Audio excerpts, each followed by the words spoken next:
Hey guys, Mr. Marone here. Welcome back. We're going to cover day 2 notes for G.C.9, our standard on angle pairs and all those relationships that are included.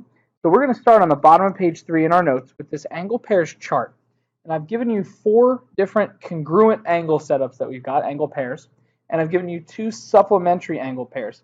I'm going to add a third one to our list as well. And I'm just going to add this idea of same side exterior. And those are angles. And they look like this. If I've got parallel lines cut by a transversal, those would be here and here. And they function just like same side interior angles. We skipped over them in our notes, but they function exactly the same way. So I just wanted to make a note of that here. If you'd like to copy this chart down, feel free to pause the video at this point. Otherwise, we're going to move on to some examples of these. In example 1, they just want us to name the following relationship. I'm going to do number 1 live, and then I'm going to pause the video, let you guys try 2, 3, and 4, and then when I come back, they will all be filled in for you to verify. So the first thing we're going to do is take a look at numbers 1 and 5 and where they are located. Both in the top left-hand corner of their respective groupings, so we're going to refer to those as corresponding angles. So I'm going to pause the video right now, let you guys try these, and then we will come back and they will be all filled in for you. Okay, so we have here alternate exterior angles for letter B, 2 and 7 circled in red. We've got alternate interior angles for angles 5 and 4 in letter C in blue, and then in green we have same side interior angles for letter D. So that's example 1. Example 2 on our practice paper, they've given us this kind of unique picture. There are parallel lines cut by 2 transversals there. Okay, so we've got a couple things that we can add in. I know right away that angle 46 and angle 3 are alternate interior angles. So that means that this is going to be a 46-degree angle as well. I can write that in over here on the right. Oftentimes with these, you might not start at letter A. You may have to work in a different order than the questions are given. My reason for knowing that is that they are alternate interior angles. Okay? Now, the other thing that I know right away looking at this is I've got my parallel lines cut by this second transversal here, and that tells me that 2 and this angle up here are going to be alternate interior angles. So I can put a 2 up there. And if we notice, I've got vertical angles here between angle 2 and angle 82. So that tells me right away that I'm going to have angle 2 measuring at 82 degrees. And I know that because they are vertical angles. And I'm going to put in parentheses alternate interior as well, because we got there through both of those. So all that's left for us is to find angle 3 and angle 1. But if we notice, angle 3 and angle 1 themselves are vertical angles, which tells me right away that angle 1 will also be 46 degrees because they are vertical angles. Okay? So that's how we ended up answering those. We ended up working backwards from 3 up to 1. That is a perfectly fine method. In our example 3 here, I'm going to pause right away and let you try all 3 of these. You're looking to identify which angle pair they are and then solving the algebra out from there. So let me pause the video and let you guys try those. When we come back, all 3 will be filled in and I'll give a brief explanation of each. Okay, welcome back.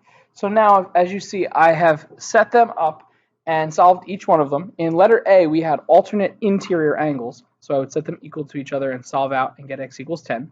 For letter B, we had that same side exterior angle pair, which if we wanted to use vertical angles, we could put each of them in here and here and get us same side interior angles, which functions the same way.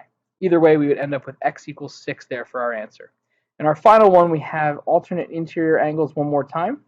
So we would set them equal to each other, and we do end up with a decimal answer of 28.5. Just a reminder, decimals are numbers, and we use numbers in geometry, so do not fear decimals if you see a decimal. So to wrap this section up, we've got just a couple really unique things that come out of these angle pairs. The first thing we want to point out is going back to when we did constructions, we came up with perpendicular bisectors. And we said that it took a segment, split it into 2 equal parts, and created a right angle at the bottom.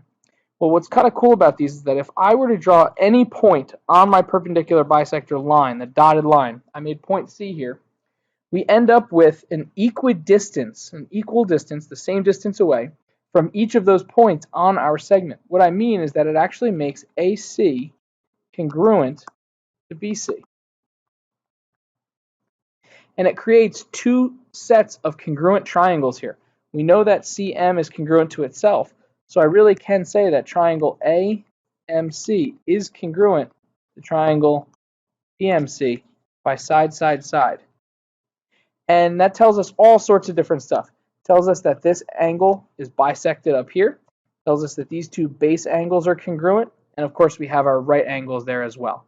So there's a lot of stuff that comes from this, but it's pretty cool that no matter where I put C, I would end up with all of these same things being true. So just to finish these up, we want to just discuss and just name some of these things that we've used throughout the year already, and I just want to specify them as we go.